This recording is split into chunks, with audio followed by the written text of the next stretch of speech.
This is the Backlog Exposed podcast, bringing you weekly discussions on gaming, as well as quick insights into sports, entertainment, and anything else that we can think of. To get in touch with us, ask questions, or just hang out and chat, join us in the Backlog Exposed Discord. Follow us on Twitter at @TheBacklogPod, or send us an email at thebacklogexposed@gmail.com. You can find all of our social media information, as well as many different ways to listen to our podcast by visiting our website, thebacklogexposed.com. I'm Joe. I'm Kevin. And we are The Backlog Exposed. Here we have the man with all the rubles. He's the pastor of pasta, the innovator of innocence. He is the ambassador of awesomeness. He is Sergeant Sniper himself, ladies and gentlemen, Joe. What's going on, everybody? What's going on? It's been too long, seems like, since we had one of these little podcasts. We're back at it. What is this, episode 13, right? Episode 13, and we are in September 2nd, 2018, and here we are getting things really rolling. We got a great bit of information for everybody. I've been on a couple of podcasts touting out the Backlog Exposed. Yep. About some of the good stuff we're doing, and what's been going on in your world? Man, not a whole lot. I mean, working, just hanging out, living the dream, you know. Haven't done a whole lot of gaming these last couple of days, but still been on some Fortnite. Still playing some other things. Looking at this Destiny 2 since it's free this month. I'm going to get back into that. I only need a couple trophies for Platinum. So I think you said you haven't beat it yet or even played it yet. So we need to get on that real quick and get you started. Yes, we do. But, back with Destiny 1, me and my buddy had such a bad taste in our mouths while we played that game because it was so repetitive and it just had a very unique playstyle. I mean, it was a lot of fun and it was beautiful, but the repetitiveness really got to us. And it didn't feel like any accomplishments were really made, because every time you level up, you're just fighting harder enemies. And so there was never that sense of, I'm all powerful. You know, that's one thing I do agree with and I don't agree with. I do like the aspect that when you level up a character, you are fighting harder enemies. And there's not one area you can go into and just dominate. So that is fun in a sense until you play solo missions, and it sucks because you can't go in there and just run through anybody. I mean, you can, but it takes a little bit of, tactic. I played Destiny 1 for a long time, got a couple of the DLC, did all that. But after a while, you're right, it just got super, super repetitive, man, and we just all quit. Me, Adam, Ray, we all quit. We're like, I'm done. Ray got back into it again. He started playing Destiny real hard. Destiny 2 came out. Of course, we all jumped in on it again. They're like, they got to make changes. They have to do better than Destiny 1, right? Not really. They really did. I mean, it's the same repetitive missions. They just got old. All the missions were fun. All the enemies look better. The weapons are nice. The graphics are amazing. But with this new DLC that's coming out, Forsaken, I'm hoping that they did enough changes where it brings in more players, because the game really is phenomenal. Well, tell me, do you know much about this DLC pack? So the Forsaken, I really haven't done much research on it because I haven't been drawn to it yet. Like, it's just something I knew has been coming, but it's like I'm not gonna play. But the Destiny theme, man, is of course you have 3 classes. You have a Warlock. You have there's a couple others. I only play the Warlock basically, but you have those 3 characters. You play as those guys. You unlock special moves. Of course, you get all your gear, which is, you start out with, I think, white gear, then you get green gear, blue gear, and then, of course, you get legendary gear, which is yellow or orange, however you want to look at it. But you can only wear one piece, which is what I don't like about the game. You can only have one piece. I'm sorry, it's an exotic. That's what it's called, exotic. Legendaries are purple. It's white, green, blue, purple, and then exotic. I never liked the fact that you could only wear one exotic piece. Now, mind you, these exotics are hard to come by. You either got to save up enough of the currency to buy it from Czar, or you got to be super lucky and one drops in a Nightfall, or one drops randomly at a world boss, or wherever. You just got to be super lucky. And they drop at any time. It's not a specific level. I've gotten exotic drops at level 4. And you can equip that, if that's what level it is. But you can only wear one exotic. You can only have one weapon and one piece of gear, I think it is. I haven't played in so long, I can't remember. I'm pretty sure it's one piece of gear and one weapon, that's it. So you can't have 2 exotic weapons or 2 exotic pieces of gear. And everybody's like, oh, well, it'd be so overpowered if you had 2 pieces of exotic gear. I'm like, that's the whole point of the game is if you work hard enough and you find it and get it, you should be able to use it. Now, the exotic weapons is that would be overkill because some of these weapons are ridiculous. One of the sniper rifles in Destiny 1, I believe it was, automatically regenerated ammo. So if you have a couple of those guys on a team and you're doing a raid and there's 6 of y'all and 2 or 3 y'all have that sniper rifle, y'all can just sit back and just pick people off all day. You know what I mean? So having weapons that do that, and there was a shotgun to the same thing, redid ammunition. It's just if they would change that aspect and let you wear at least 2 pieces of gear, maybe I would enjoy it a little more. But the game itself is phenomenal. I'm not knocking the game. It's super repetitive, but I mean, you have games like Assassin's Creed I've told you about, super repetitive, but it's got a huge following. There's a huge following for Destiny still. It didn't just up and walk out. There's millions of people still playing this game because it really is a good game. And a lot of the competitive players come from the Destiny world. I didn't know this until recently, especially with a lot of the Fortnite stuff. But a lot of the competitive Fortnite players, they came from this Destiny scene. So you had the League of Legends, you had the those types of games, but then you had the Destiny competitive players. I mean, if you look at a lot of people honestly play Destiny for PvP. There is always there's never any problem getting into a PvP match, no matter what.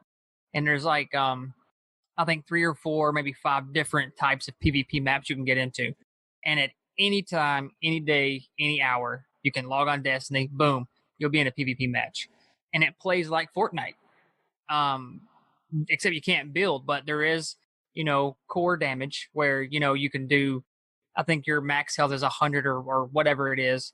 It's the same way. You shoot people until they die. It's not like Call of Duty where you very rarely get one shot unless it's a sniper rifle or a special or a shotgun and you're like 2 feet from them. But you can shoot people a couple of times and they still get away.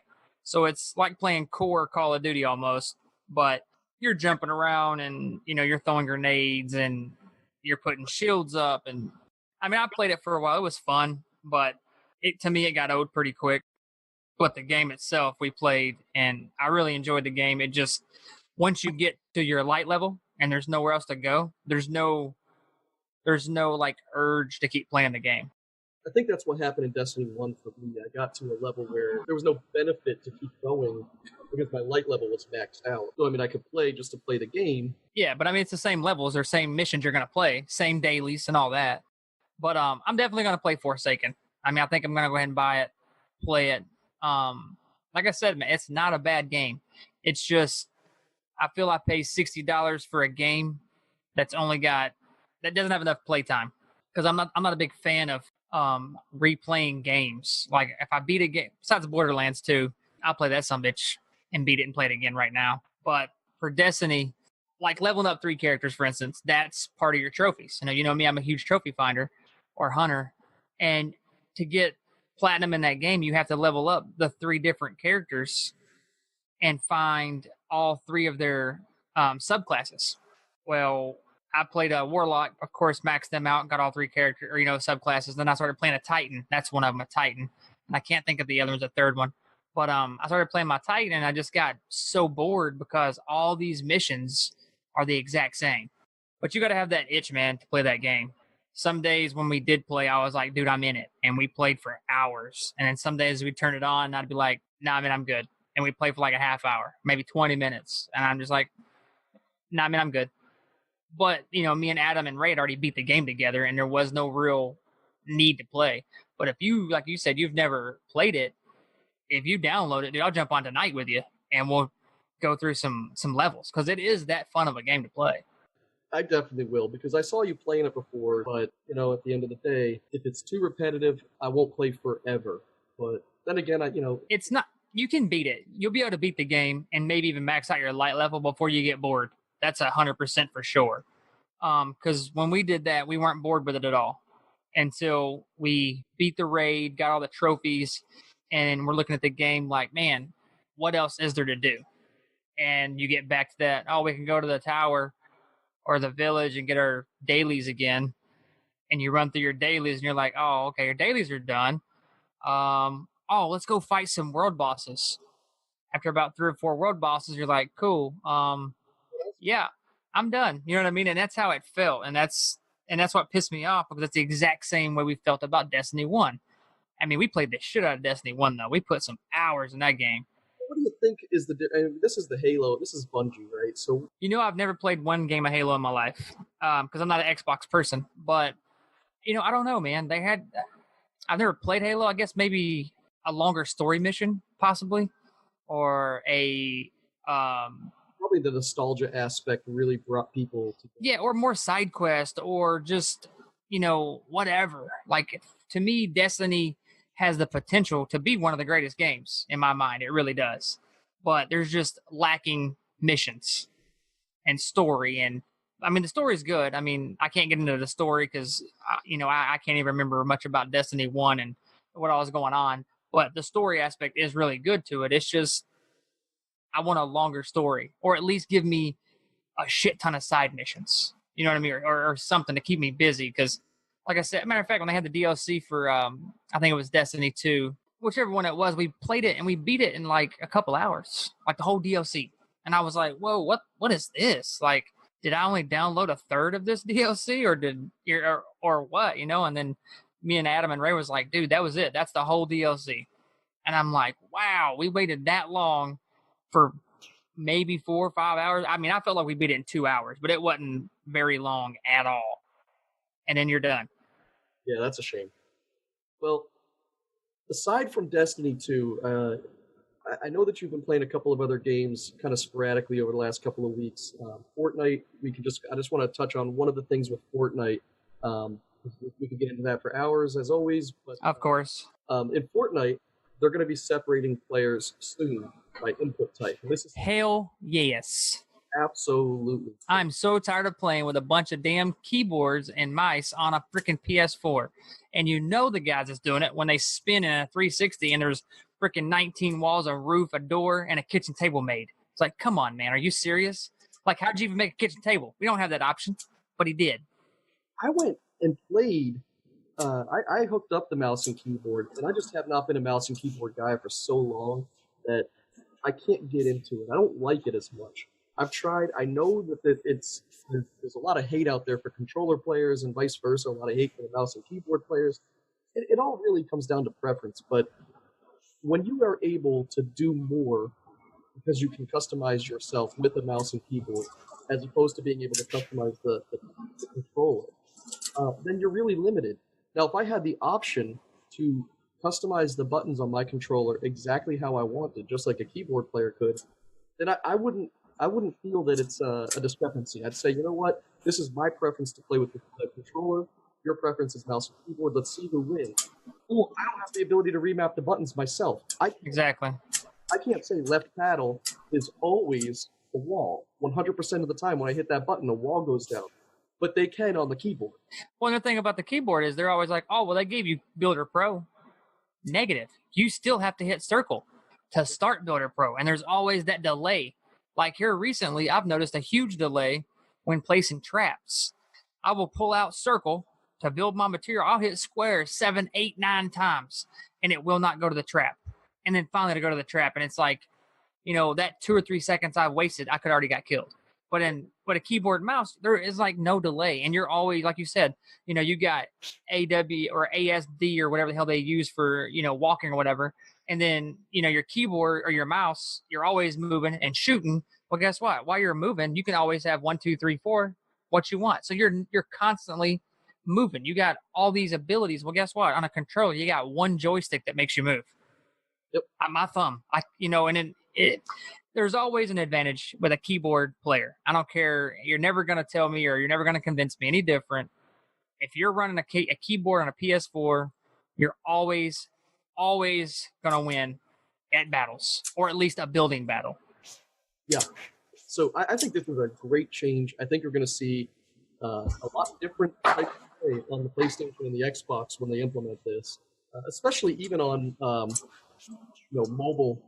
I watch some streams where mobile players are playing with a mouse and keyboard and just absolutely wreaking havoc on the players in those systems. So we'll see how that goes. But that's something I'm looking forward to. Obviously, if you've played Fortnite in the past week and a half, noticed a giant blue square pop up on the map. It's rolling, it's leaving burn imprints on the ground. It causes different things like granting field at one point. Now it's giving you the extra moon bounce. A lot of people are wondering what it's going to do. I'll tell you what it's going to do. I thought for sure at first it was a Samsung Galaxy advertisement just because of the timing. Yeah. I've since moved on from that because they've drawn this out further than I thought it was going to.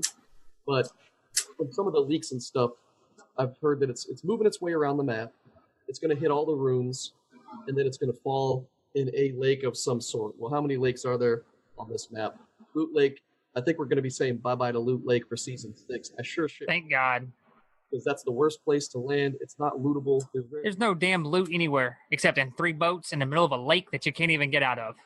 Yeah, and we talked about this a bit in the past, but I mean, if they loaded that house up with 40 chests or gold everywhere, we'd be talking a different story. But well, it's kind of weird though, as they changed Tomato Town to Tomato Temple in the middle of the season, which I thought was kind of weird. It's almost like it was a afterthought, like they had planned it, couldn't get it in, and then they finished it and it's like, oh, by the way, here's Tomato Temple the last 22 days of the season. I'm just like, really? Or whatever, close to the end of the season within a month. I'm just like, that's kind of weird. Like all of a sudden you just get rid of an entire area. So, I'm with you on that. Hey, I hear it clicking. You hear that? Oh. He's got a I'm sitting here fidgeting with my son's magnets, bro. My fault. Damn. No worries. I heard it and I was like, is that me? I couldn't tell if it was like click. Fidgety man. I got the fidgets. I'm with you. Oh, I got 3 different fidget things and a fidget spinner all over the place. I hear you. Tapping my feet as we speak. But yeah, I don't know, man. Like I thought I read something the other day about it was supposed to go to not the lake. It was going somewhere else, but I can't remember where I read. And I'm like, damn, they're gonna get rid of another good spot. But please go to Loot Lake, destroy that damn place. I'm pretty sure at the end of it, Loot Lake is toast. Yeah, I mean, at least modified. I mean, even if you make it Moisty Mire or something. Or it's just gonna go to Loot Lake and it's just gonna hang out and it's gonna be there and you can jump off of it and get across Loot Lake or something stupid. Makes Loot Lake higher. Oh my God. I was reading a cool theory that maybe if Loot Lake, if it absorbs the water from Loot Lake and drains it, but then goes over to Tilted Towers and floods it. So you can get to Tilted Towers, but it's you can go in the towers, but now once you get out of those buildings, you're in the water to get out. So you got to build out or whatever. That would be awesome. I think that'd be pretty cool to see. It would flood like the city street, so you couldn't just run through the city. Yeah, and that'd be cool if it flooded even the mines. What's that place called right next to the Shifty Shafts? Shafts, like some of the mines in there get flooded or something. I don't know. That would be pretty cool. This is the fun part of the season in Fortnite when they start actually making changes, because as a casual player, I say a casual player, I'm not a competitive player. I'm not competitive at all at the game, man, because it gets annoying when, like I said, we obviously blatantly know you have people building with a mouse and keyboard and shooting. Because, well, I firmly believe, Joe, that you and I would be, for real, we would be a force to reckon with if we're not playing it. I'm not a horrible person at Fortnite. I really ain't. But it just comes with the fact that I here in the last probably month, I've been killed quicker, and the builds have been just astronomically not right when it comes to controllers. Like when I shoot you in the back for 30 damage with a freaking shotgun, which happens a lot, and then you instantly turn, shoot, and building walls. Like, come on, man, that ain't right. So another thing I want to talk about, I got a Windows mixed reality headset. About a week and a half ago, I was on the PSVR Life podcast with Danthal, and we talked a little bit about that last podcast, but it was a really good time being able to kind of speak about what we do here at Backlog, but also hear that VR aspect from one of the top dogs in this environment. I've been listening to the PSVR Life podcast for quite some time. It's one of the podcasts that kind of incited me to finally pull the trigger and do it and work with Joe to get this thing off the ground. And so it was really a pleasure to be on his podcast and be able to talk with him about this stuff, because you listen to somebody for a year and next thing you know you're talking to that person. It was cool. And I actually, that is pretty impressive though. They got you on there that quick, Yeah, for sure. I've been in contact with Danthal a little bit here and there. We've been talking about some of the games coming out, and I was talking about what do you go with, the Oculus Rift or the Vive? What because he talks about having a VR unit for his PC, and he said, "Nah, man, go with the mixed reality." I said, "What is this?" I didn't, I'm thinking Windows mixed reality is something that you download onto your phone. Yeah, it's like a program or something. Yeah, and it's not. It really just. I haven't done a ton of research yet. I did go ahead and pull the trigger. I got a deal on a pretty inexpensive. I'd say inexpensive for the virtual reality world. Uh, I got for $150. I bought a refurbished HP Windows mixed reality headset, and for all intents and purposes, it ain't much different than a PlayStation VR headset or the Vive or the Rift, from what I understand. You get some cool controllers. It uses your environment, so you have and you can use your entire room, as opposed to the way the VR works on PlayStation. You're contained to being in front of your camera. This, you walk around your room with your headset. It has two cameras on it, and you can measure your room, and it will always know where you're standing in your room. That's badass. PlayStation don't do that. No, it does not. And one of the things that PlayStation really lacks right now is a social environment for VR. And by social environment, I wish I could share this with you, because there's no way 2D does this. I can't show you. You just would have to experience it. But you can go and have a couple of different environments for your home screen. So the first one they give you is like this really ritzy, top floor apartment in the city or something, right? And so I put the headset on. I'm in a ritzy apartment with not a whole lot of things. You can grab icons of whatever and toss a pig in the corner and make a lizard over there or whatever. You can put statues and stuff in your apartment, make it your own. You can go walk over, look over the city, and it's all virtual environment, but it's so cool. And then you have your desktop. So you can go over and play your computer. It's just on the wall. You can grab it and move it over here, or grab it and move it on that wall. You can make it bigger. You can make it seemingly the size of a drive-in movie theater inside this virtual world. So I open up a web browser, and I got about a 25-foot wall. Say hi. Open up a web browser, got a 25-foot wall in front of me. I make the web browser the size of the whole wall. I pull up the Backlog Exposed. I hit play, and it starts playing. But the way that it works is... Nobody. Sorry, man. Kids are wanting to play. Sorry. No worries, I understand. That's what Fortnite does, man. Fortnite. It does. They're itching. But yeah, I put us on this big wall. I hit play, and it starts playing. But the audio in my headset is coming from that wall. No matter where I go in this apartment, the audio is projecting from that virtual spot. Wow. So if I went upstairs and into another room that's behind, like where that wall would be, then I hear the audio coming from downstairs behind, and if it's obstructed by the stairs or whatever, it's like, it is so cool. It sounds like someone's playing the podcast downstairs in the other room.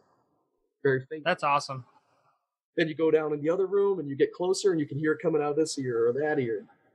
It's really something else. Like, maybe it gets old after a while, but to me, that's what we're looking for in this next generation of virtual. Well, it already sounds like it's 10 times better than PlayStation VR, because you can't do any of that stuff on a PlayStation. And that's one thing I don't really like about VR, I think, on the PlayStation is you are super limited. Like, you can't move. You can't, you got to be within the vision of the camera. And if you step to the left 2 feet more than you're supposed to, and all of a sudden everything gets blown out of whack, and then it's all fuzzy, and, reconnect your controller. I'm like, what the fuck? You know what I mean? But the way it sounds, that sounds pretty impressive. Yeah, at this point, given the price point, It's cheaper than the VR. I'm just saying, for the PlayStation was $400 when it came out. Yeah. Oh, yeah.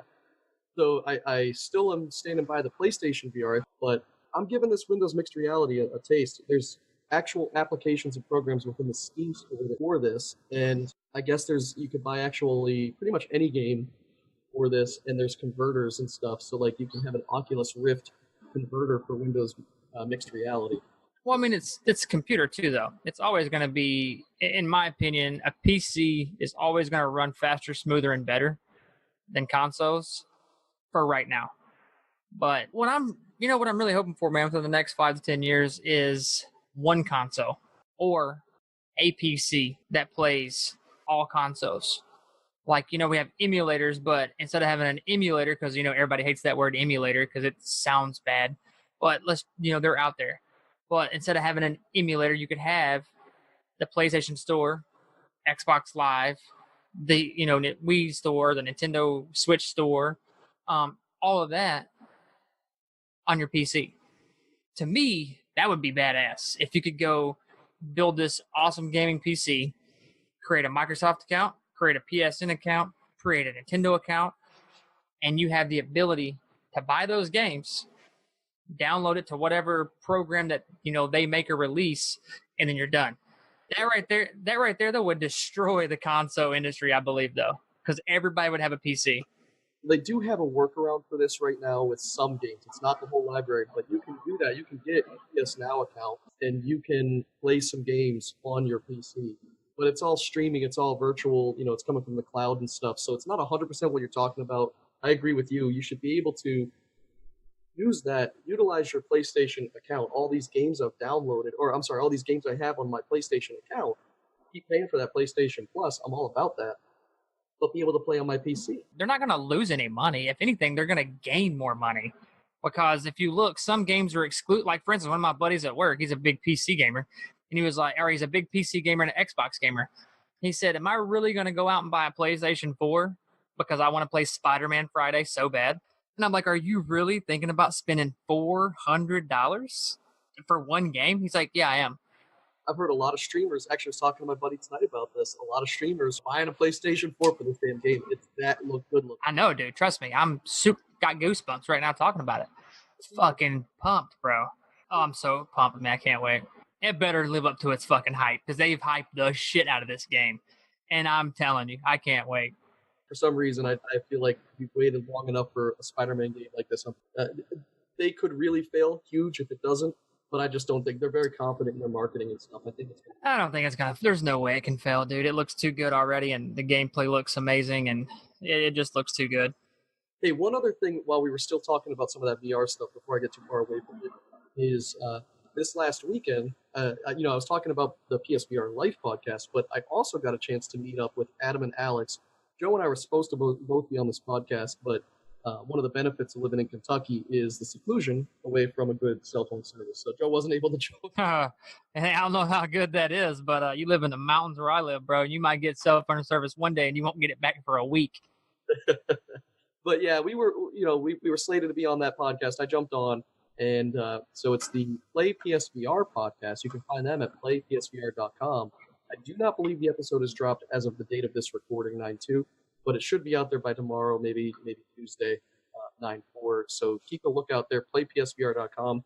We had a really, really great episode. We talked for quite a while.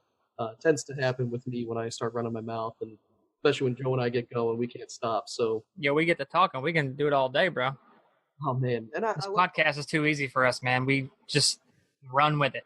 Yeah, we just go. And so that's what we did. That's what I did on the Play PSVR podcast. I just had a great time talking with Adam and Alex about some of the VR games, primarily Firewall 0 Hour. I've been playing some Firewall 0 Hour. Of course you have. That's all I've heard you want to do and talk about for like the last week. Tell us about it, Kevin. I know you're just itching. You can't even sit still in your chair. I am itching about it. So I can't wait. I've been away for the last 48 hours. I had to go to a birthday party and stuff for my nieces and had a really, really great time down with my family. Shout out, happy birthday. Yeah, man, I tell you, right before I had to leave, I got to play a bunch of Firewall 0 Hour, and it's the real deal. This is a game that can put VR on the map. There are definitely 100% some problems with it. Definitely some things that I really think that they need to fix, and I know that they're gonna fix because the game is getting the rave reviews that need to be able to push some sales of VR. But primarily, what you're looking at here in Firewall 0 Hour is a first-person shooter. You control the gun and aiming with the VR aim controller. The aim controller, if you're not familiar, it looks like a PVC pipe or whatever, but it's shaped kind of loosely like a rifle, and you can hold it and grip it. It has thumbsticks, which a lot of people know. The Move controllers on the PSVR do not have thumbsticks, so you can't move around with that. But on the aim controller, it has the thumbsticks. It's basically every button that you have on the DS4 reprogrammed into something that you can aim down the sights with manually with your own hands, and you can actually do it. So is the gameplay better than Farpoint? Correct me if I'm wrong. Is that what it was called, Farpoint? It was called Farpoint. I would say because I played that and I can relate. So the graphics, the aiming, the walking, and the visuals compared to Farpoint? How does that go? Okay, so graphics wise, I think it's a different set of environments. One of the things that all the VR games I've noticed, for the most part, have a problem generating really dark darks. So you see kind of a grainy black, and that's something that unfortunately is just the nature of the beast right now. So it's on par with Farpoint in the sense that it has really, really strong, really good graphics. They're crisp for the VR world. Definitely not 1080p on your laptop or your PlayStation. You're going to notice a bit of a difference. But at the same time, if you're putting it next to all the other VR games, it's top of the line. That being said, you're always kind of in close quarters. So you're basically walking down hallways and stuff. You don't know who's down that hallway to the right. So sometimes you're in a dark hallway, and sometimes you're in a bright hallway, like a hotel hallway. And so in the bright areas, it looks phenomenal. I mean, the game looks really, really crisp and clean. But in the dark areas, say you're in the parking garage or something underneath the house, you get a little bit of darkness, and people can actually hide. For real, you can't render the person. But that's realistic though. That happens in real life. Yes, it's a benefit. It makes it hard to shoot. So like when you're shooting them, you can't tell, like Call of Duty, if you're hitting them in the face or the leg or whatever. You're not getting that little X. You just see them go down. You know, you get a lot of that. And so I haven't played enough to be able to say it's better or worse in gameplay than Farpoint. Well, that's cool. I was just curious because that's the only shooting game that I know of, and What I would say, Joe, is that this is on par with Farpoint. If you can play Farpoint and you're used to those controls, then you can definitely play this. Dude, you remember not to change it, but you remember Minority Report? I do remember that, yes. That's the shit I want to start doing. Put those glasses on, dude, and you're like touching shit in midair, and you're moving. Now sign me up for that, bro. I'm ready. That's definitely coming for sure. But hey, so for Firewall, one of the things that I wanted to point out, their matchmaking system is P2P. So currently matchmaking can tend to suck. And you might know from some of the old Call of Duties and stuff, when it's a P2P system to matchmake, if the host drops, then the whole game goes kaput. Yep, so does everybody else. So they're going to probably work on that, but that's the way this game has been built. It took a while for that to change in Call of Duty, though. I think I remember them changing it. I could be wrong, but I feel like it was Modern Warfare 2, I think. I could be completely wrong with the game. But I remember it being a big deal when host left, game paused, said reconnecting to host, which automatically threw it to somebody else, connected, screen came back on, and gave you a 5-second countdown. That was like the best day in Call of Duty history when, that came through. We're like, oh my God. Yeah, but the problem here is that it does the same thing. However, if the host leaves, all 7 other players are just dropped from the game, and the game ends. It doesn't try to resolve it and give the host to another player. But I haven't had that problem, so I haven't had a host drop. I jumped into a game. It was my first multiplayer game, and my team, I had 3 other guys on my team. It was also their first multiplayer game. We grouped up, and we all sucked. We started our first game, we got hosed. Second game, hosed. And then we said, we were all talking. That was the coolest thing, too, because this is the first game outside of Call of Duty on previous systems that I felt like the team is actually looking to win together. And we were excited. So we were laughing, joking around. But then we said, you know what? Let's come up with a game plan. Okay, we're starting to learn the maps a little bit. You two go this way. We're going to go that way. We're going to hold back a little bit. We're not going to run and gun. And we were patient. We did better. We still lost. By game 4, we were a unit. The 4 of us were ready to go, and we won like 7 rounds in a row. We were tight.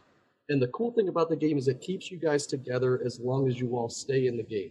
If you want, you can back out to the lobby, get a different group of friends. But we all ended up adding each other because we were like, holy shit, we actually got good. We got good together. It got exciting.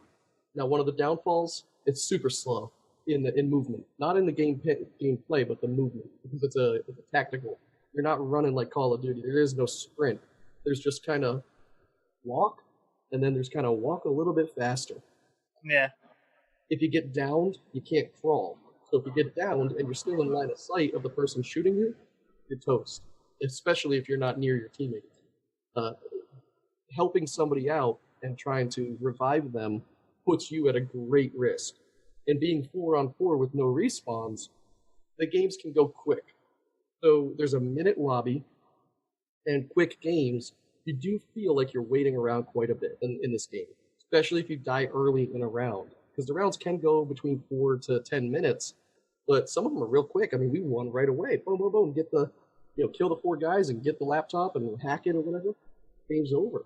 Then you're waiting again, So they're going to work on those things. I've been reading some stuff. I'll tell you what, this is the real deal game. I'm itching to play it some more, and I really look forward to it. So initial feedback, initial review of Firewall 0 Hour. This thing is going to be, I don't know, Joe, what do you think? Should we start doing, we're going to implement a rating system.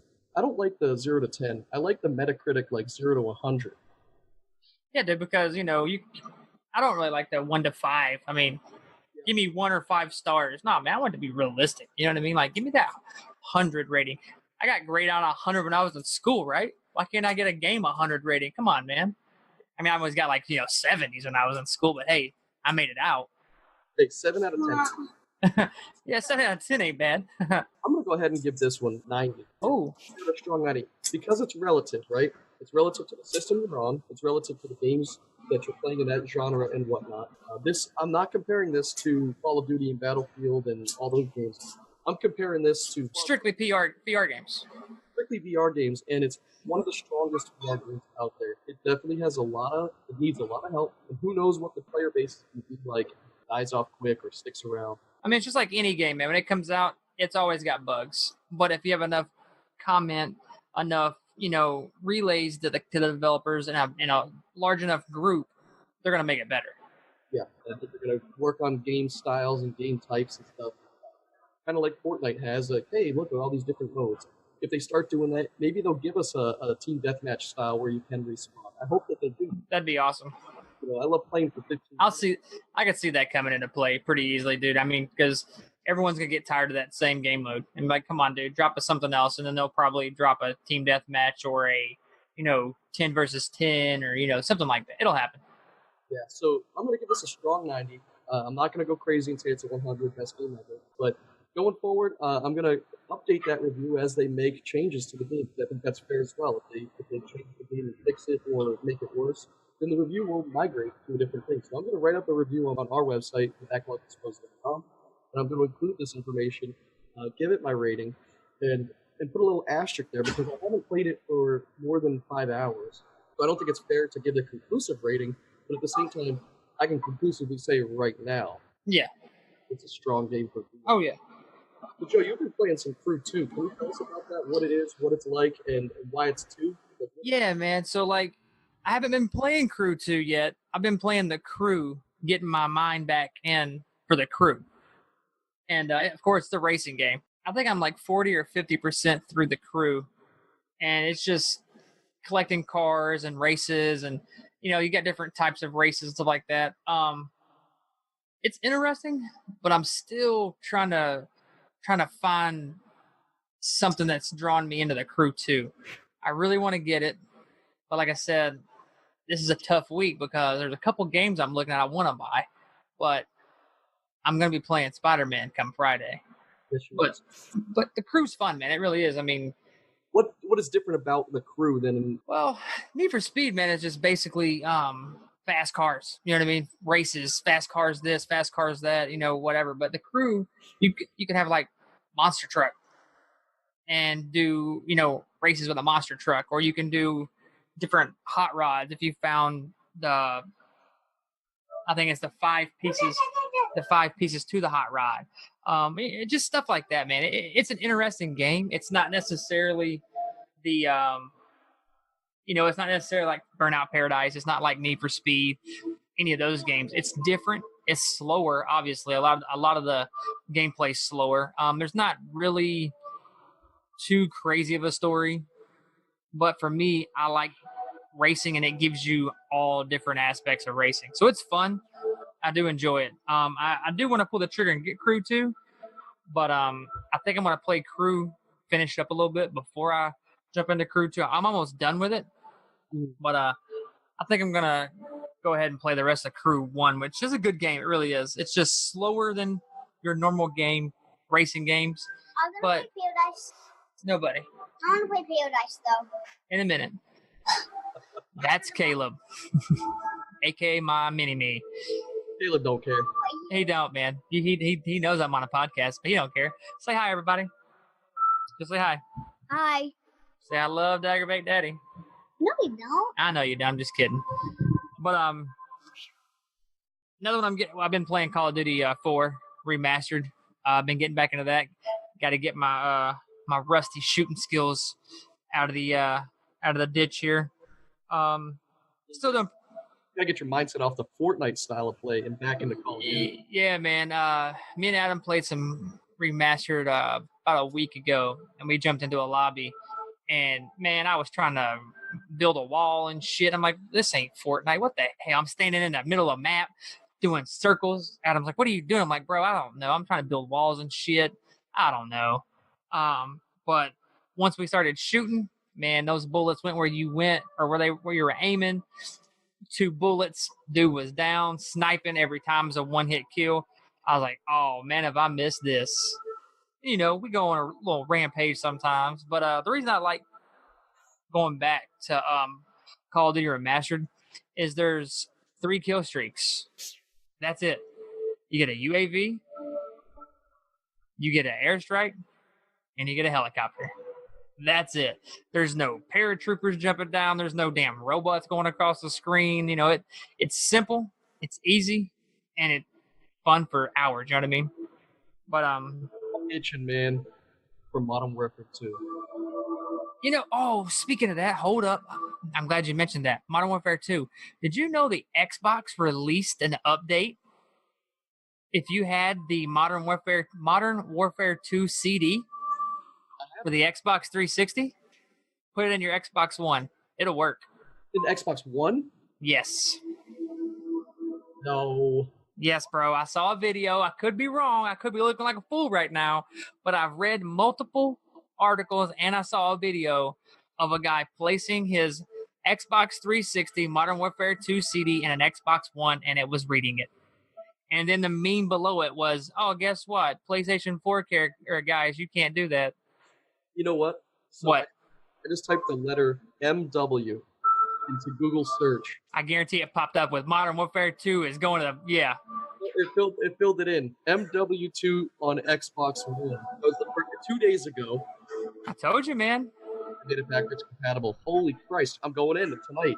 So there you go, Xbox fans. If you're listening to our podcast, if your mind wasn't already blown how awesome we are, it should be blown wide open now. Yeah, man. Modern Warfare 2 is playable on the Xbox One using the Xbox 360 disc. You have it, though, right? I have an Xbox One, but I don't have Modern Warfare 2. But I'm pretty sure you could probably go buy it now, I would imagine, for like 50 cents. All right, where's GameStop? How far? Do they have a GameStop in Kentucky? We do, but he's about an hour away.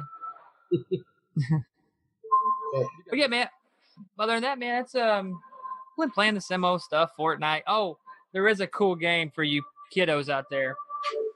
It's called King Oddball. That's King Oddball, Oddball. Man, if you want to enjoy some funny time with the kids, it's like playing Angry Birds, but with a big ass rock son. He uses his tongue to throw rocks. I'm just gonna leave it at that. Go download King Oddball. You will have plenty of fun and laughter with the kids. Yeah. We've been playing the hell out of that game, man. That's awesome. Yeah, that's a big one right there for my kids. They jump in. Even my 3-year-old Wesley loves playing that. So yeah, man, Destiny 2's coming out September 4th. That's tomorrow, right? What's today's date? The 3rd? No, that's today. It's coming out on Tuesday. Sorry, my bad. Listening to this on Monday, the 3rd. So yeah, tomorrow, for those of you listening to this on Monday, Destiny 2. Then we got Spider-Man, like I said, September 7th. Mega Man 11, October 2nd. Call of Duty Black Ops 4, October 12th.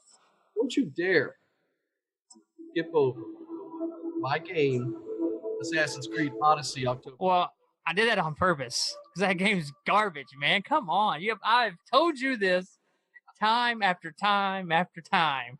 I'm gonna be climbing to the top. Dude, Assassin's Creed has the name twice in it. Ass. All right? When you make a game that's got the name in it twice of how bad it sucks, then you shouldn't even be able to play it. Ass comes out October 5th, ladies and gentlemen. If you want to be climbing to the tallest tower in the town. Ooh, that was like a little tongue twister. The tallest tower in the town.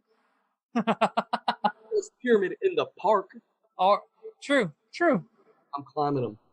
I hope you do it. I hope you fall off and miss the haystack. Hope you fall on a horse's back and then break it.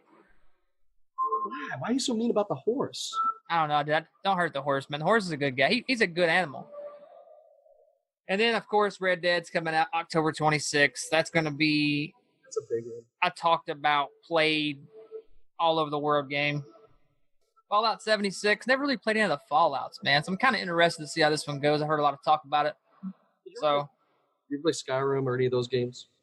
yeah, I played Skyrim for a little bit. So, Fallout series is the same company, Bethesda. They have a couple different teams. One out of Hey, you know we lived right beside Bethesda, right, for 4 years? and that's where it started. So Bethesda has put out a couple of different IPs, but one of the big ones is obviously the Fallout series. And those of you who aren't into the Fallout series, very similar to the playstyle of a Skyrim game where you're walking around, doing quests, getting quests, moving on, side quests, all that fun stuff. But, so yeah, for Fallout, the IP itself is more of a futuristic gameplay. It's got a lot more, you got guns instead of bow and arrow and things like that. But it's mostly a desolate area. Well, now you're looking at Fallout 76 coming, and I don't know a whole lot about where this is going to take place. I haven't done a ton of research, but I'm always a fan of the Fallout series because I like the playstyle. Problem is, the game is so long. There's so many things you can do with this game that we just don't have time for. So I'm gonna probably get this one. I'm gonna play it, but I sure shit won't beat it just because I just don't have the time. I still have Fallout 4 to play and beat. I played about half of it, but you start getting side quests, just like The Witcher, man. You start getting side quests. Well, yeah, those games. But that's fun, though. I wish that's what Destiny would have. You could run through the game in 20 hours, and then, oh, shit, I've only beat 15% of the game because there's 1,700 side quests I got to go do. See, that's the kind of fun stuff I wish Destiny had, man, because, I mean, they put so much time into the graphics of that game. I mean, the graphics in that game are ridiculous. Well, Rockstar does this type of gameplay right. Rockstar gives you a core gameplay story that you know is the core gameplay, and then there's a ton of side quests in Grand Theft Auto 5 and stuff, but you know you're doing a side quest. You're doing a side quest. You know it's not super as compared to, like in The Witcher, they're like, you gotta save my baby. My baby's in the goddamn woods, and you're running out in the woods, and you're doing all this thing, and then you save the baby, and before you can return the baby, you're like, holy shit, man. Every one of your people have been murdered, okay? You gotta avenge them. And you're like, yeah. And you go avenge those people, and before you go tell the guy that you avenged them, they're like, holy shit, my horse ran away, or whatever. And then all of a sudden you're catching a horse, and then you're like, shit, 4 hours ago I saved this baby and stuck it in my backpack. Maybe I should go get the baby back. And you find out none of it mattered. None of it. All of it was just for fun, but I got lost in that game. I loved it a lot, and I wish that game came out when I was 16 years old and I had, the time to dedicate to play 100% of that game. Oh yeah, for sure, man. So, anyways, one thing I wanted to call out: Battlefield 5. They've been getting a lot of hate online for a couple of different things, but they sure as hell did not anticipate the poor sales that they were going to have for their pre-release. Wasn't it like 40% or something crazy down, or talked about it a couple weeks ago. I can't remember exactly the number, but it was really bad. I mean, it was like super, like, holy shit, people had forgot what Battlefield is. Yeah, and it actually hurt them pretty bad. They got a lot of hate online for that kind of stuff. And on top of that, they said some things. Well, if you don't like it, don't buy our game. Well, hey, guess what? Guess what? They didn't buy your game, bro. That's why you're postponing it now to November the 5th. November 20th or whatever it is. They went all the way back to after or around Black Friday. I don't think it's going to help them. The game's going to get released on Black Friday. It's going to be 25, 30% off. By that point, Call of Duty is going to have a sale. It's got to be a month and a half old. Now that they got all this negativity against them, I'm like, oh, wait till that game releases about 2 or 3 days before. We're gonna slice the price of Call of Duty down to like $30, $29.99. DLCs are gonna be $5. I even read that the Battlefield 5 Battle Royale mode is going to be something that's later down the line. It's not happening at launch, which again is going to hurt them hardcore because all these people who are saying, "Hey, I really love Fortnite, but Battlefield 5, man." They're not doing it right. Hey, as we wrap up the show, I want to do one quick review of Detroit Become Human. It's a game I've been playing on the backlog here for quite a bit. As I get deeper into the storyline, I just want to comment on the game style of this game and how I really, really love the choose your own adventure aspect of what this type of gameplay brings. The graphics are out of this world. They're really some of the best looking graphics I've played in any game ever. It's hard to match some of the quality of the graphics in Detroit Become Human. They do the water right, they do the humans right. I think any game has a problem with teeth and mouth movement. I have not seen a perfect version of that yet, except for the video I'm looking at here. That's right. That's right. Joe's mouth is moving pretty good right here. But no, I really think that it's kind of a story-based game where you can kind of choose your adventure. I think back to like Knights of the Old Republic or something where you could make your guy as bad or evil as you wanted it to, or as nice and good. It's kind of like that, where you can make decisions that end up killing people and, throwing a girl off a ledge or whatever. The story is going to move forward. You don't die or you don't lose, but you might lose a character. And that character dies, you don't have them for later in the game. So there are consequences for your choices and your actions. Again, like I said in the previous episode, when you make a choice or decide something, that decision is then factored into... We just lost Joe. We just lost Joe. Joe, are you safe? Joe, are you still alive? Did you break your back again? Oh, shit. No, but I just broke my foot with my laptop. Hey, we're all good here. Keep on running.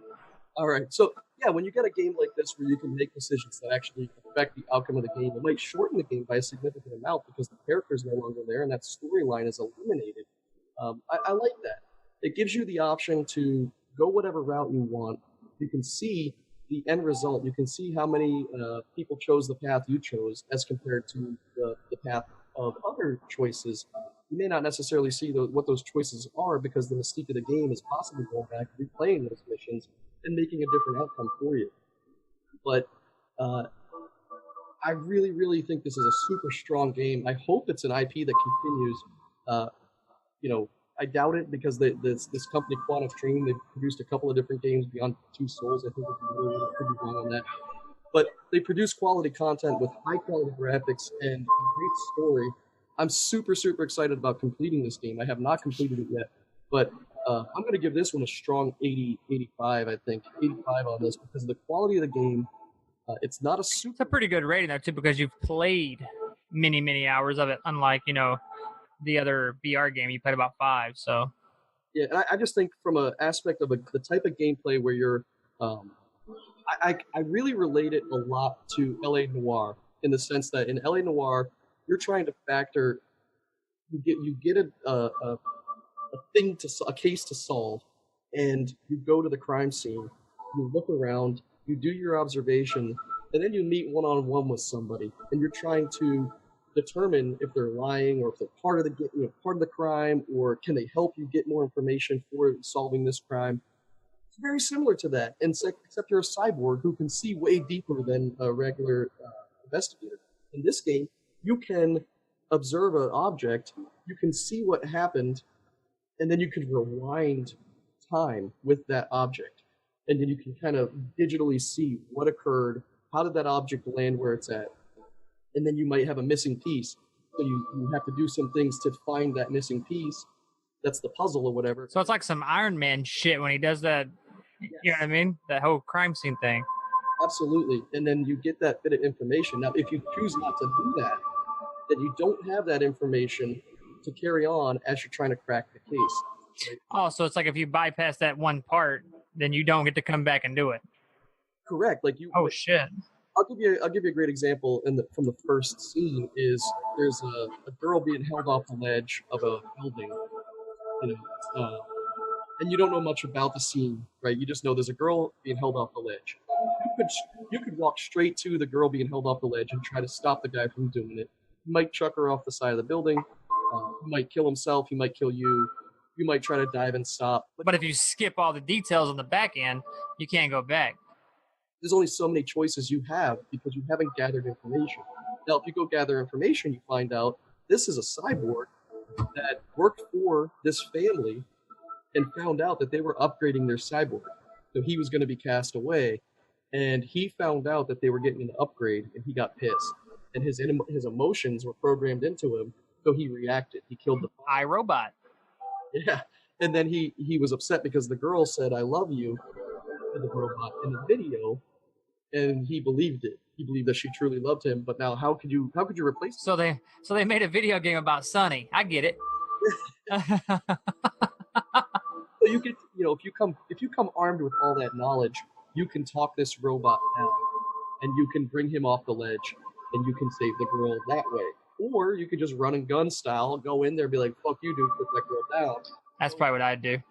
And then, I've tried it all the different ways. It's really cool to see the different outcomes because it does two. One of them, kill the character, and you're a main character.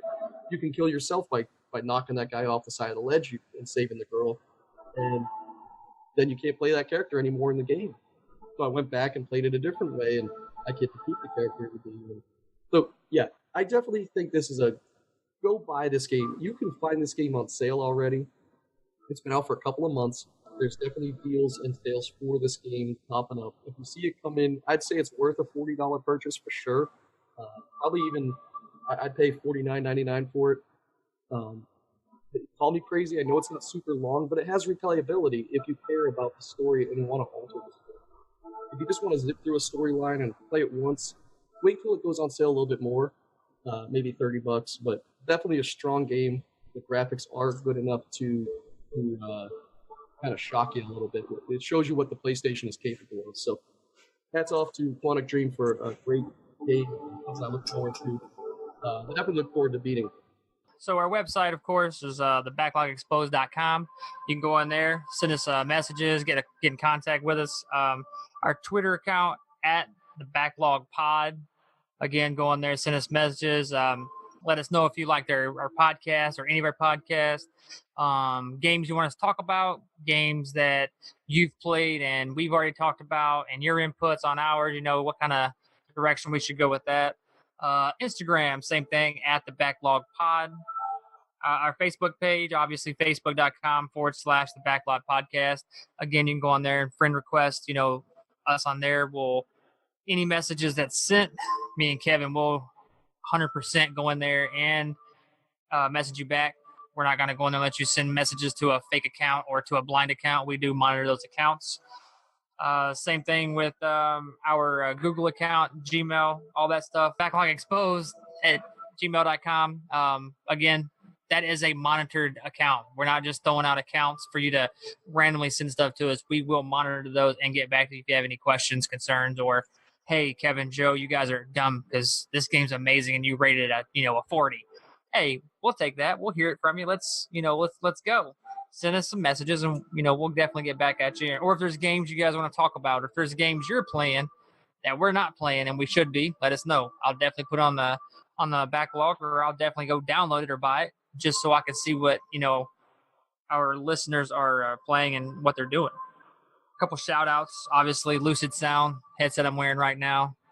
Epic headset, man. I love it.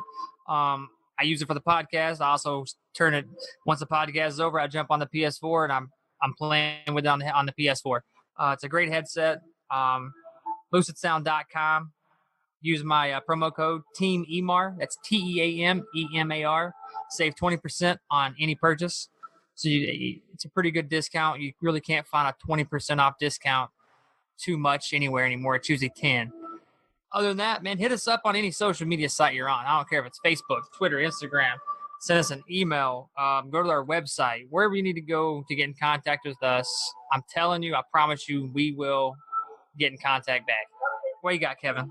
You never got that that trap thing going. I think that's kind of on the wayside at this point. No one submitted any traps, but if you go to our website, thebacklogexposed.com, I'm talking to some link to our Discord. Jump on that, come to our Discord, start talking with us. We definitely are active on our Discord when people are there. It's still growing. We're very, very, very, very early on in our Discord chat. Again, once anybody messages, though, that does pop up on my phone and Kevin's instantly. So it's not like a email where we'll get it within the next couple hours. It's an instant, just like Messenger on our phone. Boom, someone messages in Discord, and we'll jump right on. Either Kevin or myself will jump on immediately, say, hey, what's up, and respond. Yeah, and one of the other things I was going to shout out, and Joe, you're welcome to refrain from this if you want to, but add us on PlayStation Network if you want to play some of these games with us. There's a couple of requests we have when you do this. One, send us a friend request. My PlayStation Network account is Earl's T. Joe, do you want to? Mine is Me and Not You. That's MEANDNOTYOU. Hit us up, man. I'll be more than happy to play with listeners. Yeah, when you send us a message to add us, please just send us a message to this podcast or something so that we know where it came from, because I don't add random people from games because a lot of them are just looking for shit. And definitely put on podcasts or, the backlog or something that gives us an idea. Oh, shit, they listen to our podcast. Boom, I'll add them. And I will definitely add anyone and everybody that does send me a friend request with the message in the body that says the podcast or the backlog or whatever. Yeah, and so with that, though, if you send us an invite and we decline the invite, don't keep spamming us, or we'll remove you from our friends list, because we'll add you if we can. Joe and I play a lot, but sometimes it's our kids playing, sometimes it's we're playing together. We already have a team of 4, which we normally play with, and it's hard. We have quite a few people that want to play, not only other friends as well, but when we jump in, me and Lan, of course, is the duo there, me and my wife. So that's already 2 of the 4 gone. I'll hit up Kevin, I'll hit up Adam, and then if somebody doesn't go there, CTF 806, baby, she's going to jump on and take somebody's spot. So it is kind of hard to get in there with us. And like you said, our kids do play a lot. But if you jump on to the Discord, you say, hey, we want to play with you guys, we'll make some time for you. We want to play with our fans and our listeners. We definitely are looking forward to building the audience, growing what we got going here. We're sure as shit looking to build this into the podcast of the future for all the gaming content, being able to come here and just relax with Joe and Kevin. We have a shit ton of stuff to talk about. We enjoy it, and this is just the beginning. Just the beginning. I totally agree. That being said, Joe, it is always a pleasure to talk to you. I'm going to go ahead and sign off and say peace out. You got anything else for us? That's it, man. I'm Joe. I'm Kevin. And we are Backlog Exposed.